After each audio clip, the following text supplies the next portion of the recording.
Voy a hablar sobre hepatitis autoinmune y voy a tratar de dar puntos claves sobre el manejo y el tratamiento de hepatitis autoinmune. La hepatitis autoinmune fue la primera enfermedad hepática en la que se demostró en estudios controlados la presencia de que un tratamiento era efectivo, y estos fueron esteroides, y esto fue en 1970-1980. Realmente no hemos avanzado más en hepatitis autoinmune porque es muy difícil hacer estudios controlados. Primero porque es una enfermedad relativamente rara y porque es una enfermedad heterogénea. Se define como un síndrome de inflamación hepática progresivo caracterizado por una pérdida de la tolerancia del tejido hepático a autoantígenos, provocando inflamación hepatocelular, autoanticuerpos que es importante que reconozca sean totalmente inespecíficos, que se pueden presentar en múltiples enfermedades, con la presencia de hipergamaglobulinemia, y como una perla que se deben llevar a casa, es la única o todas las causas de hipergamaglobulinemia sin presencia de cirrosis en pacientes con enfermedad hepática. La presencia de hepatitis histológicamente demostrada, y posteriormente detallaremos un poco más al respecto, y como parte de los criterios diagnósticos es que los pacientes respondan al tratamiento inmunosupresor. Es pues una enfermedad asociada a fluctuaciones presentes en el curso de la enfermedad con un curso variable, periodos de remisiones espontáneas, no quiere decir que el paciente se haya curado, reactivaciones agudas o con una enfermedad con actividad lenta y progresiva. Y la enfermedad puede asociarse con múltiples otras enfermedades autoinmunes. Asimismo, se puede asociar con enfermedades colestásicas como colangitis esclerosante primaria o colangiopatía biliar primaria, que ahora ya se cambió, en vez de ser cirrosis biliar primaria, ahora se llama diferente.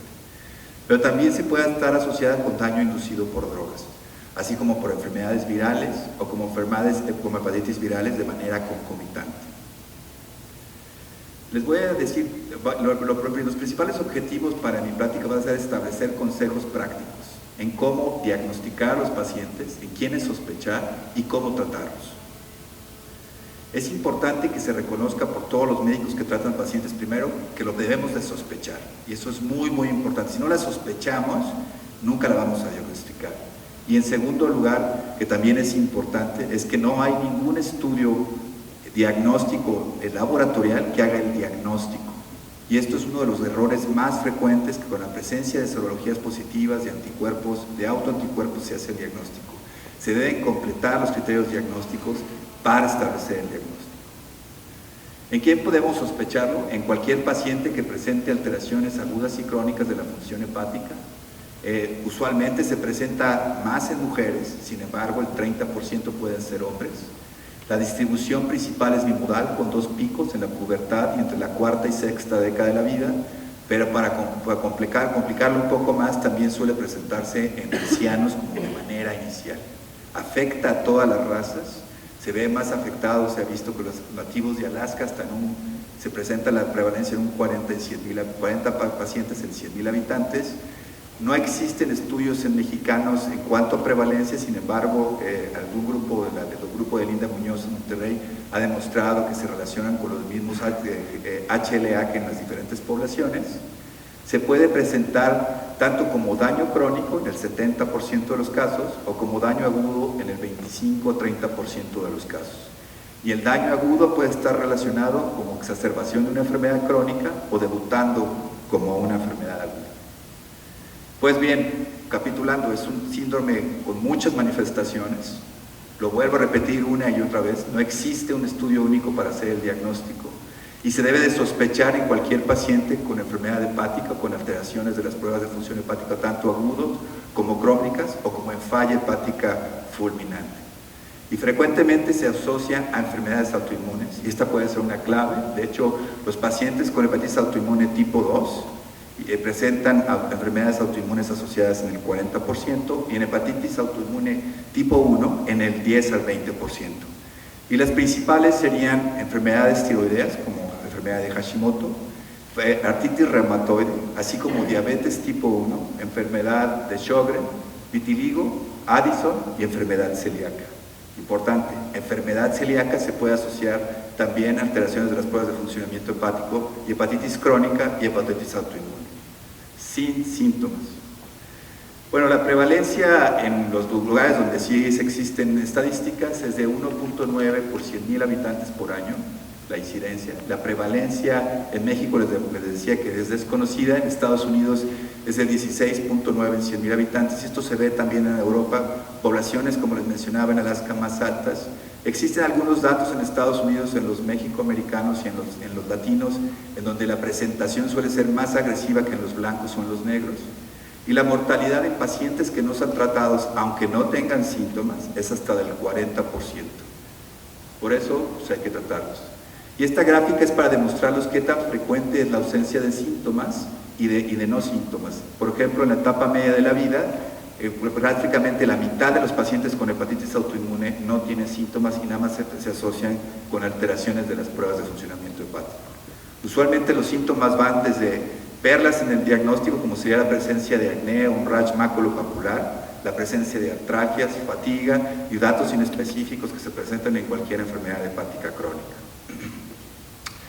La falla hepática aguda es una presentación muy poco frecuente, pero debemos de sospecharla, sobre todo si se trata de mujeres jóvenes. Se presenta en el menos del 1% de los casos con hepatitis autoinmune.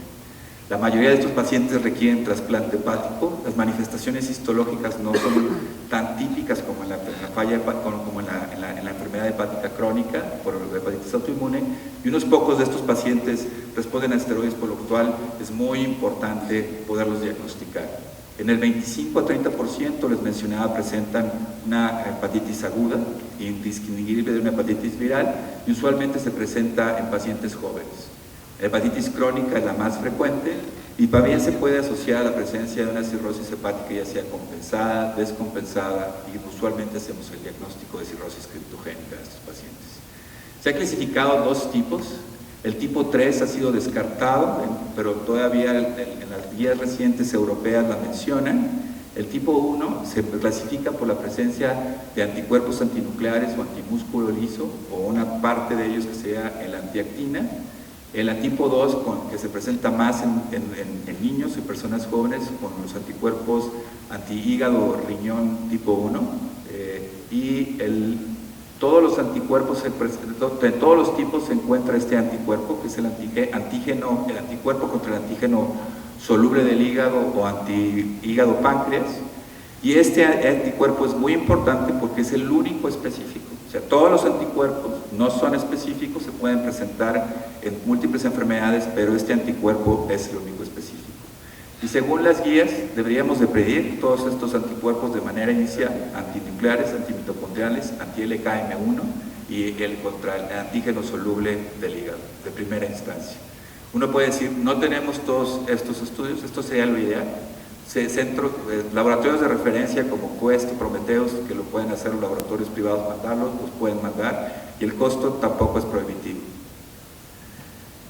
Como ya mencionaba el doctor Marín, se puede asociar daño hepático por drogas, muy similar a lo que es la hepatitis autoinmune. Las principales drogas que se han visto que desarrollan un daño muy similar a la hepatitis autoinmune son, sobre todo la que más utilizamos, son nitrofurantoína, que probablemente sea la más frecuente, también estatinas, minoxiclina y ya de poco uso metildopa.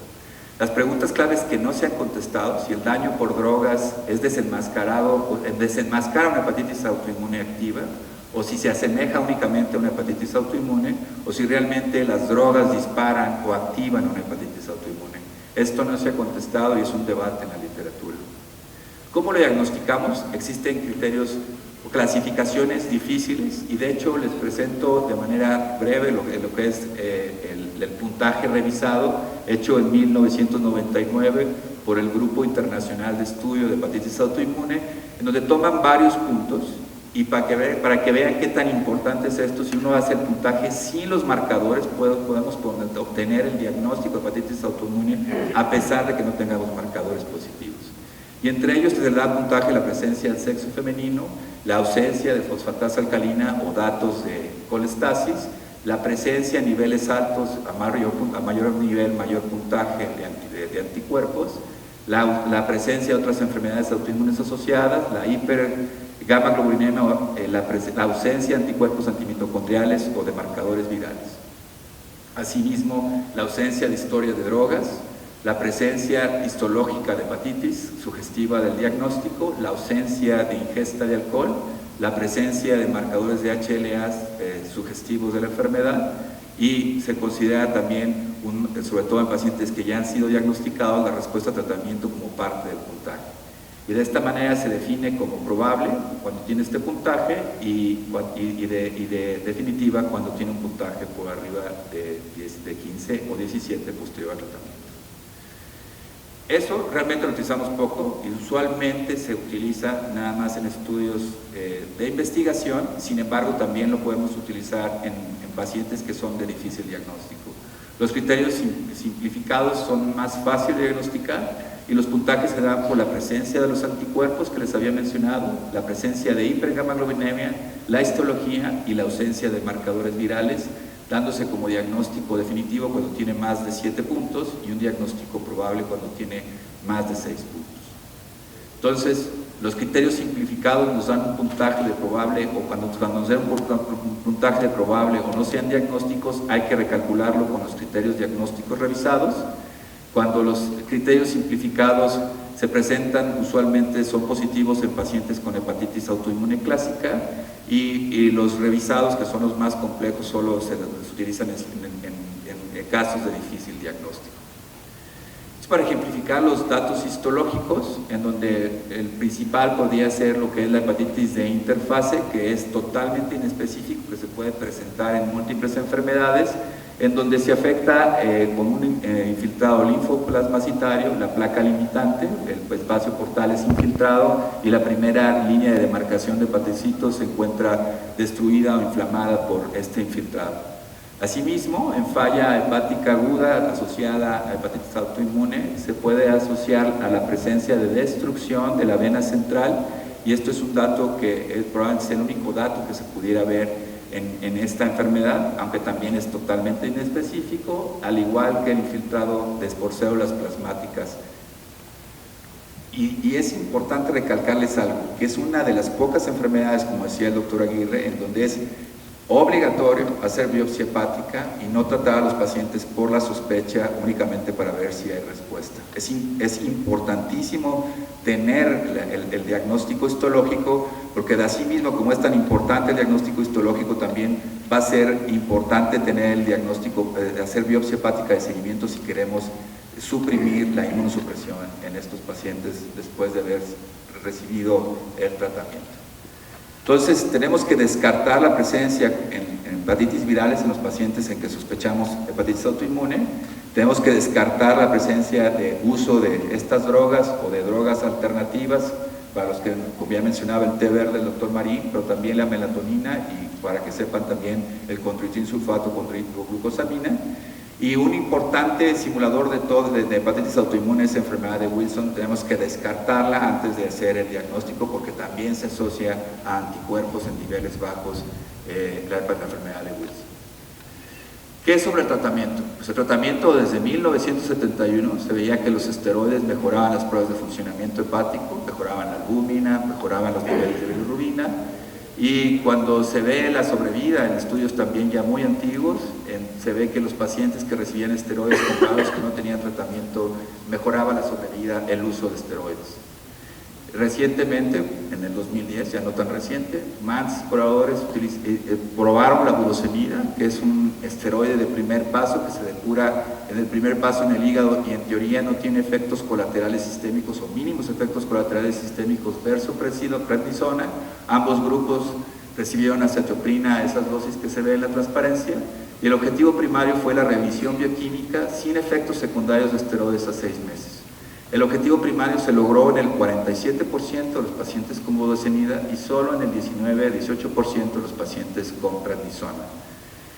Obviamente se vieron menos efectos colaterales de esteroides en el grupo de budesonida. Uno podría decir y echar las campanas al vuelo, tenemos un medicamento mejor, más efectivo. Sin embargo, el estudio fue muy criticado porque bajaron rápidamente la prednisona, y por si fuera poco, cuando lo siguieron por un año se vio que no había diferencias significativas entre uno y otro. Entonces, la budesonida puede ser una alternativa, se ha estudiado mejor, más en mujeres. NO se pueden utilizar en pacientes cirróticos, porque si hay hipertensión portal, la budesonida no se desactiva y es mucho más potente con la prednisona. Entonces es muy importante no utilizar budesonida en pacientes que sean cirróticos o que tengan hipertensión portal. La acetioprina para remisión a largo plazo fue estudiada en un estudio de 72 pacientes publicado en New England Journal of Medicine, y la idea era si podíamos quitar la prednisona y mantener a los pacientes con acetioprina. Lo que hacían era disminuir la prednisona a 2.5 miligramos cada semana hasta suspenderla y mantener la acetioprina a 1 a 2 miligramos por kilogramo de peso. Cuando se ve esto, el 83% de los pacientes mantuvieron la remisión únicamente con acetioprina, y esto pues es algo muy significativo y es lo que se demuestra actualmente en las guías. Tenemos que utilizar la medición genética o fenotipo de tiopurina metiltransferasa para ver si existiría un riesgo en los pacientes para desarrollar la presencia de toxicidad por acetioprina. Realmente también uno puede decir esto, ¿para qué lo pone si no lo podemos hacer? También lo hace cuesta 6,000 pesos, y si lo tienen disponible les recomiendo que lo hagan. Sin embargo, esto puede predecir nada más el 25% de los pacientes que van a desarrollar toxicidad por acetioprina, por lo que independientemente que lo podamos predecir en ese 25%, de todos modos debemos vigilar a los pacientes. ¿Y cómo vigilamos al paciente? Las primeras 2 a 3 semanas pueden desarrollar alteraciones de las pruebas de funcionamiento hepático, entonces tenemos que ver si no hay una reactivación o una elevación de las enzimas. Y por otro lado, es importante vigilar la biometría hemática. Se considera un nivel de 2.500 a 3.500 como el óptimo mínimo ya para suspender o disminuir el medicamento de la cuenta total de neutrófilos, entre 500 y 1.000 de linfocitos totales. Este es lo que la Asociación Americana de Enfermedades Hepáticas pide que se haga en los pacientes con hepatitis autoinmune. Dar tratamiento cuando se da combinado en la primera semana 30 miligramos por decilitro de prednisona, 30 miligramos por día, pero no hay índice de decilitro, es un error, y iniciar 50 miligramos al día, y bajar la dosis hasta mandar una dosis de mantenimiento de 10 y 50, o elevarla de acuerdo a la toxicidad, la dosis de acetioprina a 1 a 2 miligramos. La budesonida son 9 miligramos al día, el mantenimiento puede ser 6 miligramos al día, con dosis de acetioprina de 1 a 2 miligramos por día. Y la monoterapia con prednisona se recomienda solo en pacientes que son intolerantes a acetioprina, con el defecto de que necesitan dosis mucho más altas. Las guías europeas dan una perla que realmente desde recientemente lo estoy haciendo yo, creo que eso es importante. Ellos empiezan con dosis por kilo de prednisona en los pacientes, 0.5 a 1 miligramo, y no añaden la acetioprina hasta las 2 semanas. Ojalá que hace lógica, porque las primeras 2 semanas es cuando vemos las alteraciones de las pruebas de funcionamiento hepático por acetioprina, y nos puede dar un efecto de confusión de que realmente el paciente no está respondiendo. Y entonces empiezan con dosis a la segunda semana de acetioprina de 50 miligramos y van elevando la dosis conforme se vaya viendo la efectividad en los leucocitos. Eso tal vez sería algo muy importante. ¿Qué pasa en los pacientes que no responden? Los pacientes que no responden, primero, antes que nada, tenemos que valorar adherencia. ¿Se está tomando el medicamento o no? Recuerden que muchos de estos pacientes son jóvenes, les pasa lo mismo que a los pacientes con colitis ulcerativa, y dicen, yo no me voy a tomar el medicamento. Pues la adherencia, ¿cómo lo podemos valorar? Medir niveles de 6-tioguanina y 6-mercaptopurina. También no están fuera de nuestro alcance, cuestan 7,000 pesos, y eso nos puede decir si el paciente realmente está recibiendo el tratamiento o no. En los pacientes que no responden podemos utilizar otras drogas, micofeninato de mofetil, ciclosporina, tacrolimus, infliximab, adalimumab, sirolimus o rituximab. Realmente no existen estudios controlados, son puros estudios anecdóticos, y se recomienda que si tienen un paciente de esto, realmente mándenlos a un lugar donde tengan experiencia, porque es difícil manejar este tipo de medicamentos si no se tiene la experiencia adecuada. ¿Cómo se define la remisión de la enfermedad? Cuando la biopsia hepática ya no tiene actividad inflamatoria, no tiene actividad inflamatoria, los niveles normales de hemoglobina se presentan y hay niveles normales de ALT y de AST. Tomando estos criterios, en el 2012, un estudio del 2011 tomó los criterios del 2002, que eran la de la Asociación Americana, donde permitían una elevación de transaminasas entre 1 y 2, y se a los niveles en donde realmente logramos la efectividad del tratamiento.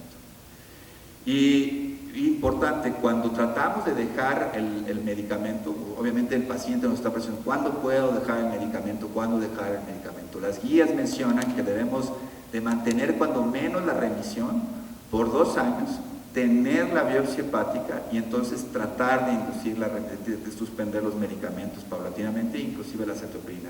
Pero ¿qué pasa? El 90% recae. Entonces es importante que sepan que si recae una vez, el paciente ya no podemos seguir otra vez intentando quitarles el medicamento, porque a mayor número de recaídas, mayor posibilidad de desarrollar cirrosis y la necesidad de trasplante hepático. Entonces, cuando yo tengo el tratamiento y tengo respuesta, a lograr darle el mantenimiento, disminuir el esteroide, continuar con la cetoprina, lograr la remisión y vemos si tenemos reversión del daño histológico, podemos intentar suspender la inmunosupresión. Si el paciente recae, repetimos el régimen de inducción y damos una dosis de mantenimiento una vez logrado la remisión de manera indefinida. Cuando el paciente tiene intolerancia, podemos utilizar el uso empírico de otras terapias, y cuando el paciente no tiene respuesta, tenemos que verificar la adherencia al tratamiento y en caso de falla, pues entonces utilizar las terapias alternativas.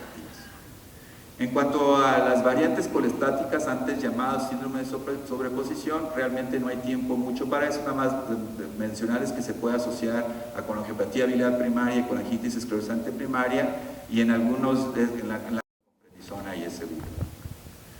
En conclusión, hepatitis autoinmune es una enfermedad camaleónica que se puede presentar con múltiples manifestaciones, y cuando no responde el paciente al tratamiento puede llevar a cirrosis y muerte y otra necesidad de trasplante.